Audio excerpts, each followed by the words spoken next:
Olá, sejam todos bem-vindos ao podcast Sua Saúde. Meu nome é Marcelo Reis e eu tenho o prazer de receber aqui a doutora Karen Chemes, que é médica anestesista. Karen, muito obrigado por ter aceito o nosso convite. Obrigada, bom dia. Karen, eu quero falar com você hoje sobre procedimento anestésico. O procedimento anestésico é parte central de qualquer ato operatório, mas muitos pacientes ainda têm receio de ser submetido à anestesia. Conta pra gente quais são os tipos de anestesia que existem e quais os tipos estão indicados para cada procedimento. Então, nós temos anestesia local. Esse normalmente não precisa nem do anestesista para fazer anestesia. Normalmente se usa para procedimentos maiores a local associada a uma sedação, que aí já precisa do seu anestesista. É feito com bastante segurança. Temos os bloqueios de nervo, os que nós chamamos de anestesias tronculares ou anestesias de condução, que são sobre nervos maiores, para procedimentos um pouco maiores. Temos anestesia local, geral, que pode ser geral venosa, geral inalatória ou geral balanceada. O paciente dorme, não vê nada, não toma conhecimento do procedimento. E temos os bloqueios sobre a coluna, que são os espinhais associados à anestesia geral, que nós chamamos de anestesia combinada. Cara, e qual é a importância da avaliação pré-anestésica e o que é avaliado nessa consulta? Ela é essencial. A avaliação pré-anestésica faz parte do procedimento anestésico como um todo.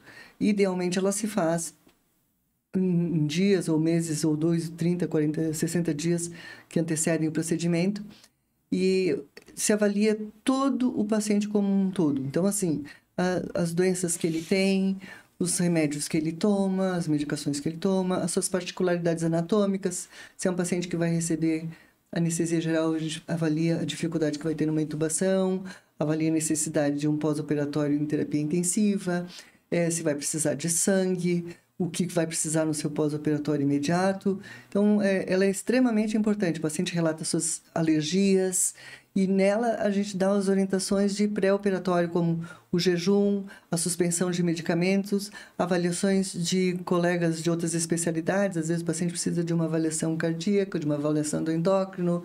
Então, toda a consulta é feita, direcionada para que o procedimento ocorra na sua melhor condição, da sua melhor forma.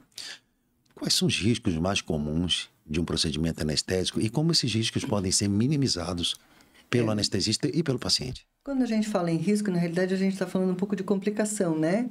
O paciente pode ter náusea, ele pode ter vômito, ele pode ter dor de garganta pela intubação, ele pode ter uma dor de cabeça ou uma cefaleia pós-RAC, ele pode fazer um pouquinho de confusão no pós-operatório por um pouco de alteração da sua memória, ele pode ter reações alérgicas, ele pode ter danos nos dentes quando o paciente é intubado, que uma boca não abre direito, o que é difícil a intubação, pode quebrar um dente, pode acontecer alguma coisa desse tipo.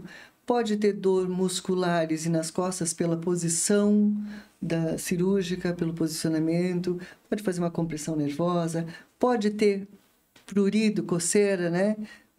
Às vezes não é nem alergia, faz parte do efeito daquela droga. Pode ter dificuldade para urinar, pode ter um pouco de frio, que o paciente anestesiado ele só perde calor e depois, quando ele acorda da anestesia, ele faz tremor para manter calor do corpo. Então, é mais ou menos isso. O que a gente faz para minimizar? Esquenta o paciente, já fica atento para os efeitos colaterais de certas drogas, vê os pacientes que são mais tendentes a ter náusea e vômitos no pós-operatório e já faz uma medicação durante a cirurgia para que ele tenha essa ocorrência minimizada. Então, é mais ou menos isso. Existem alguns pacientes que precisam de atenção especial, como, por exemplo, idosos, gestantes, para serem submetidos ao procedimento anestésico? Sim, são pacientes diferentes. Idosos, crianças, gestantes, pacientes com comorbidades, cada um... não existe uma receita de bolo. Tem muita gente ainda, muitos pacientes que acham que anestesia é um remédio na veia e que ela é única para todo mundo. Eu já me perguntaram assim, tá, mas tu chega lá e tu só faz anestesia, tu chega lá de manhã, faz uma injeção em cada paciente e fica lá no hospital? Como é que é essa coisa? Tem muita gente que ainda ignora como é que é o nosso trabalho. Então, a anestesia, ela é individualizada para cada paciente, com o seu procedimento cirúrgico escolhido, com as suas comorbidades, tem drogas mais adequadas, para pacientes que têm insuficiência renal, para paciente que tem uma insuficiência coronariana, para paciente que tem uma insuficiência hepática. Então, não existe uma receita que cabe para todo mundo. Então, cada paciente vai ser tratado de uma forma individualizada conforme a sua doença e conforme o procedimento ao qual ele vai ser submetido. Cara, o que acontece com o corpo da gente quando a gente é submetido à anestesia? É uma brincadeira à parte, ele quase sai do corpo, né? A alma sai do corpo. Na realidade, o paciente ele fica anestesiado, quer dizer, inconsciente, para uma anestesia geral, imóvel, com relaxamento muscular e sem a sua nocicepção, ou seja, ele não tem os reflexos da nocicepção, que são taquicardia e aumento de frequência. Então, o paciente, ele literalmente não está ali, ele, né? Os seus reflexos estão todos abolidos, a sua consciência está abolida e ele está paradinho para o cirurgião poder operar. Nenhum procedimento, seja ele o ato operatório em si ou a anestesia, é isento de complicação. Existem complicações anestésicas que podem ocorrer. Como é que a gente minimiza essas complicações? Existem sim. Além do preparo individual e técnico do anestesista, nós lidamos também com equipamentos. Então, a gente costuma dizer assim, que não existe anestesiazinha, né? Se você vai para Manaus ou se você vai para Itajaí, o nosso tempo de voo é diferente, mas a altura de cruzeiro, ela é a mesma, né? Então, eu tenho que ir para um plano anestésico, subir, fazer o voo e descer.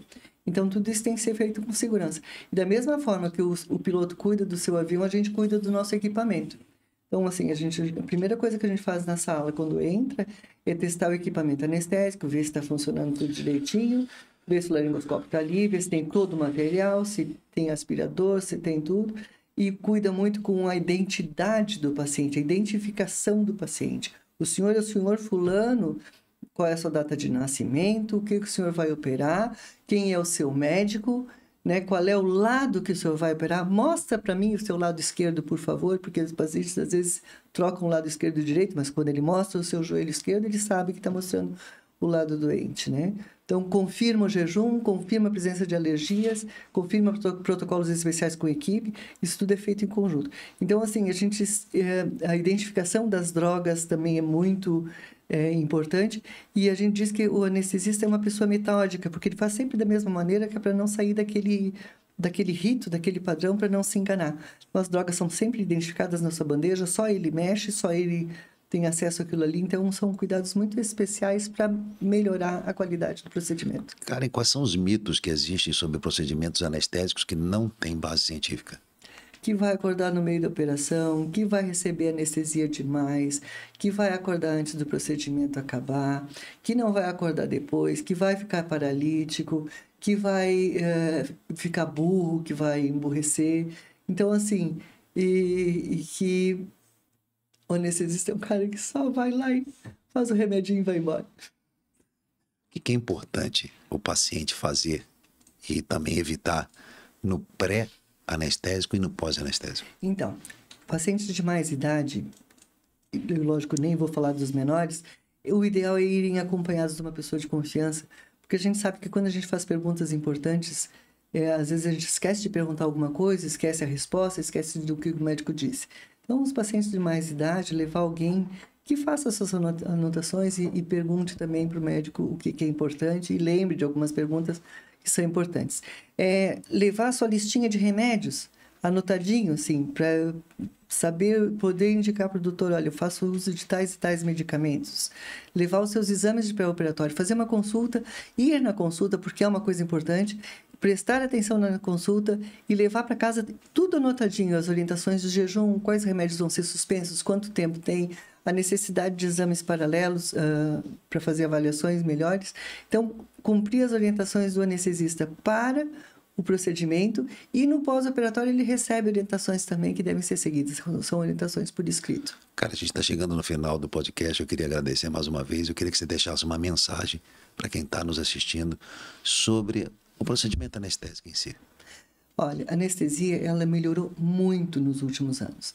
E eu posso dizer que eu atravesso a anestesia por 40 anos e eu vi o crescimento e a melhora da anestesia com mais segurança. Então, hoje são procedimentos que anestésicos não têm necessidade de você ter medo. Escolha seu anestesista qualificado, com RQE, registro de qualificação de especialista, que você vai ser bem cuidado com certeza. Mais uma vez, muito obrigado a todos que ficaram com a gente até esse momento. Até o próximo episódio do podcast Sua Saúde. Karen, obrigado, tá?